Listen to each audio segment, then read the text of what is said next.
Hello दोस्तों, आप देख रहे हैं एजुकेशन बाय मानव सर। जिन बच्चों का CSS university LLB second semester के पेपर चल रहे हैं, ये वीडियो स्पेशली उन बच्चों के लिए है। आज का हमारा टॉपिक है सैलरी यानी कि वेतन।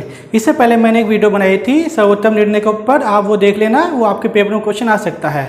तो आपका लास्ट पेपर बचा है और बुक का नाम है कर विधि, कर यानी कि टैक्स के तरीके कैसे हो सकते हैं, टैक्स के नियम। तो एक तो सर्वोत्तम निर्णय वाला हो गया, और एक टैक्स जो भरा जाएगा हमारी सैलरी के ऊपर ही भरा जा सकता है। तो यार इसका मतलब कि वेतन का क्वेश्चन तो मोस्ट माना जाएगा। तो इस क्वेश्चन में हम देखेंगे कि सैलरी के क्या क्या प्रपोजल होते हैं, सैलरी के किस तरीके से आप बेसिस देख सकते हैं। तो सबसे पहले हम देखते हैं वेतन की परिभाषा। देखिए, वेतन की परिभाषा कोई फिक्स नहीं है, इनका कोई राइटर तो होता नहीं है। तो आप कई तरीके से परिभाषा लिख सकते हैं, जैसे कि जब एक नियोक्ता द्वारा उसके कर्मचारी को उसकी सेवाओं के बदले में जो पारिश्रमिक दिया जाता है वो सैलरी कहलाती है। सीधी वाली क्वेश्चन है, आप कहीं पर जॉब करो, आपने महीने भर काम करा, आप क्योंकि कर्मचारी है, नियोक्ता आपका मालिक है, महीने भर बाद आपको सैलरी मिल रही है यानी कि आपको पैसे मिले, तो सैलरी की परिभाषा सीधी सी तरह हो गया। अब सैलरी में बहुत सारे डिपार्टमेंट हो सकते हैं। देखिए, सैलरी में आपका वेजेस हो सकता है, सैलरी में आपकी कोई पेंशन भी हो सकती है। तो इस तरीके से देखिए सैलरी के अंदर कई चीज़ें आ सकती है। जैसे कि मान लीजिए आप, मैंने सारे पॉइंट लिख दिए थे। गत वर्ष का प्राप्त वेतन, ये भी आपकी सैलरी है। मान लीजिए लास्ट ईयर का जो वेतन मिला है वो सैलरी में बेस होगा आपका। अग्रिम वेतन यानी कि एडवांस वेतन, आपने एडवांस में सैलरी से कुछ पैसे ले लिए अपने मालिक से। बकाया वेतन यानी कि रुका हुआ आपका पैसा। मजदूरी, पर डे जो मिलता है वो मजदूरी होती है। एक महीने में जो मिलता है वो आपका होता है वेतन यानी कि सैलरी, ये भी याद रखना। लेकिन मजदूरी तो मजदूरी है, पैसे तो उसमें मिल रहे हैं, तो वो भी आपका वेतन में आता है। कोई वार्षिक पेंशन यानी कि मान लो आप रिटायर्ड हो गए, रिटायर्ड होने के बाद आपको महीने पर जो भी मिलता है पेंशन, वो आपकी सैलरी है। तो यानी कि ये भी एक तरीके का वेतन ही हुआ आपका। अब नेक्स्ट है आपका फीस। कोई आपको फीस मिल रही है कहीं से, कमीशन, कहीं से आपको कोई कमीशन मिला, आपने कुछ पैसे लगाए तो उसको आपको भत्ता कमीशन मिल रहा है, या फिर अनुलाभ और भत्ता। देख, अनुलाभ क्या होते हैं?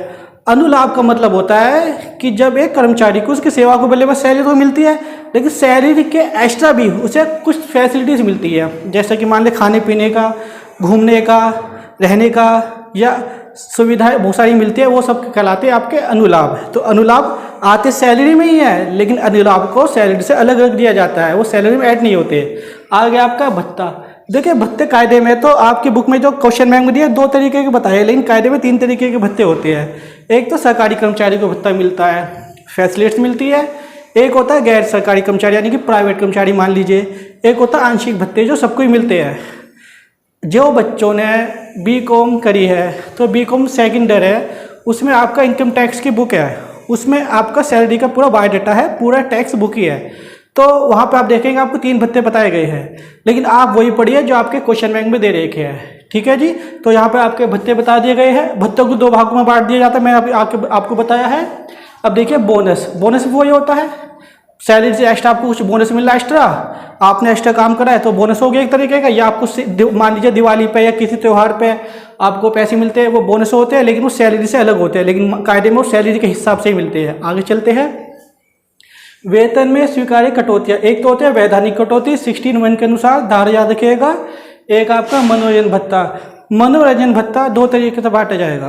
पहला, सरकारी कर्मचारी को मनोरंजन भत्ता कैसे मिलेगा, यानी कि अनुलाभ का हिस्सा, और गैर सरकारी कर्मचारी। देखिए, ये पॉइंट है, वेतन का 1/5 भाग होगा, कमाई का 5वां हिस्सा, वास्तविक आय उसकी रियल इनकम कौन सी है, और मनोरंजन भत्ता, और फिर 5,000 रुपये। इनों में जो भी कम होगा वही उसका मनोरंजन भत्ता होगा, वही आपकी वेतन में स्वीकार्य कटौती होगी, ये आप याद रखिएगा। नेक्स्ट देखेंगे, गैर सरकारी कर्मचारी के लिए मनोरंजन भत्ता शून्य माना जाएगा, क्योंकि उसका कोई रिकॉर्ड नहीं होगा सरकार के पास में। ठीक है जी। अब जिसका रिकॉर्ड नहीं, इसके साथ में भत्ता है, उस पर कैसे लगाया जाए, याद रखिएगा। वेतन के अंतराल, आयकर दरें। सरकार जो टैक्स लेती है वो कमाई के हिसाब से लेती है। देखिए, प्राइवेट बंदा है, उसकी कमाई का कोई रीज़न तो होता नहीं है, वो कैसे भी कमा सकता है, तो उसकी आय का एक सोर्सेज जो होता है वो सरकार को पता नहीं होता अधिकतर, तो उसका टैक्सेबल तैयार ढंग से नहीं हो पाता। लेकिन जो सरकारी अधिकारी होते हैं उनका बाकायदा रिकॉर्ड होता है, उसके हिसाब से टैक्स बना दिया जाता है। तो भारत सरकार द्वारा टैक्स एक लिमिटेड एक लिमिट है, उसके हिसाब से टैक्स भरा जाता है। जैसे आपकी कमाई ऐसे आपका टैक्स। कुल आय 1,60,000 तक, अगर किसी व्यक्ति की कमाई एक साल के 1,60,000 तक है या उससे कम है, तो वो जीरो यानी कि शून्य टैक्स भरेगा।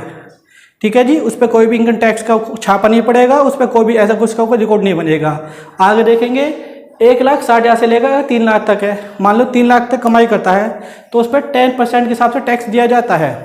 ठीक है जी। ये अधिकतर सरकारी अधिकारियों पे दिया जाता है, क्योंकि उनका रिकॉर्ड तो होता है, एक आम आदमी का रिकॉर्ड तो होता नहीं है ना, लेकिन फिर भी यह रिकॉर्ड के हिसाब से यही चलता है। 3 लाख 1 से लेकर 5 लाख तक अगर आपकी कमाई है उसके अंडर में, ये 5 लाख तक, तो आपका 20%, यानी कि आपको 20% के हिसाब से टैक्स भरना पड़ेगा अपनी सैलरी के बेस से। और 5 लाख से लेकर अधिक है तो 30% के हिसाब से टैक्स होता है। तो ये वेतन के अंतर्गत आयकर की दरें होती है जो सरकार द्वारा इनकम टैक्स में लागू की गई है।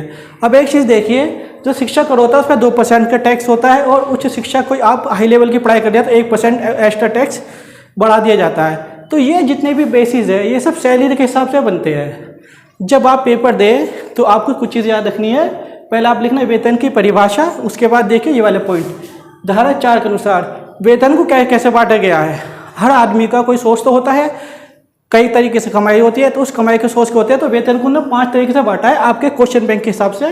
पहला आपका वेतन यानी कि महीने की सैलरी, दूसरा आपका मकान संपत्ति से आय पे, एक बंदा जॉब तो करता नहीं है, एक बड़ा सा घर बना लिया, उसे रेंट पे दे दिया, उसके हिसाब से वो कमाई कर रहा है तो उसकी तो आय बन गई, तो यानी कि मकान संपत्ति से आय के हिसाब से उसकी टैक्सेबल सैलरी बन गई है। आगे चलते हैं, व्यापारी और पेशे के लाभ या व्यापारी और पेशे से आए। कोई बंदा व्यापार करता है उसके हिसाब से उसका जितना लाभ होगा उसके हिसाब से उसकी सैलरी फिक्स होगी और उसके हिसाब से उसका टैक्सेबल तैयार होता है। तो वेतन के हिसाब इस तरीके से बनता है बच्चों। आगे देखते हैं पूंजी लाभ। पूंजी लाभ यानी कि कितना फंड है, कितने तरीके से उसका फंड मिल रहा है या किस तरीके से उस पर पैसे आ रहे हैं, ये पूंजी के हिसाब से उसकी कैपिटल देखी जाती है, उसकी संपत्ति देखी जाती है, उसके हिसाब से उसका पूंजी लाभ बनता है। नेक्स्ट देखते हैं आपका अन्य साधनों से आए। अन्य साधनों से तो कुछ भी हो सकता है। 4 पॉइंट तो आप ऊपर वाले याद करेंगे अन्य साधन में, कि इन चारों को छोड़कर जो भी आय के स्रोत होते हैं वो अन्य साधनों में आती है। अब एक पॉइंट आप देखेंगे तो वेतन की परिभाषा, एक डेफिनेशन, इन 5 पॉइंटों को लिखिए, इनके बारे में थोड़ा से लिखिए, ज़्यादा मत लिखिए। फिर उसके बाद ये वेतन के प्रकार मैंने आपको बता दिए, चाहे तो आप इनके बारे में थोड़ा बना के लिख सकते हैं। और पॉइंट है आपके क्वेश्चन बैंक में जो 20 क्वेश्चन है, मैंने हर पेपर उसमें बताता हूँ, उसमें इस क्वेश्चन के बेसिस में जो धाराएं है, कुछ धाराएं आप याद कर लीजिएगा, ये मैंने धाराएं आपको बताई हुई है। उसके बाद वेतन की कटौती आपकी ये क्लियर हो गई है, ये वेतन भत्ते के हिसाब से दिया जाता है, ये टैक्सेबल किस तरीके से बनता है, शिक्षक पर कैसा है, और गैर सरकारी कर्मचारी 0 के हिसाब से चलता है। ठीक है जी। तो ये आपका क्वेश्चन हो गया तैयार। जितना मैंने इस पर लिखा है आप इतना ही भी लिख देंगे, उसके हिसाब से थोड़ा बहुत भी लिखेंगे, आपके 2, 2.5 या 3 पेज भर जाते हैं, तो आपको अच्छे नंबर मिल जाते हैं। ठीक है जी। देखिए मैंने 2 वीडियो बना दी है, सर्वोत्तम वाली और वेतन वाली। इनके ऊपर पेपर में कुछ ना कुछ आएगा। अब ये मत सोचिए कि 20 नंबर में आने वाला है, भाई 10 नंबर में भी आ सकता है या शॉर्ट क्वेश्चन में भी आ सकता है, कि मेन बेसिक तो सैलरी होता है, मेन बेसिक टैक्स होता है, इसलिए इन्हें आप ढंग से तैयार करिएगा, कुछ ना कुछ आपको पेपर में धोरा मिल जाएगा। ठीक है। अब आपको अगर हमारी वीडियो अच्छी लगे तो प्लीज़ आप लाइक करिए। धन्यवाद। मिलते हैं नेक्स्ट वीडियो में।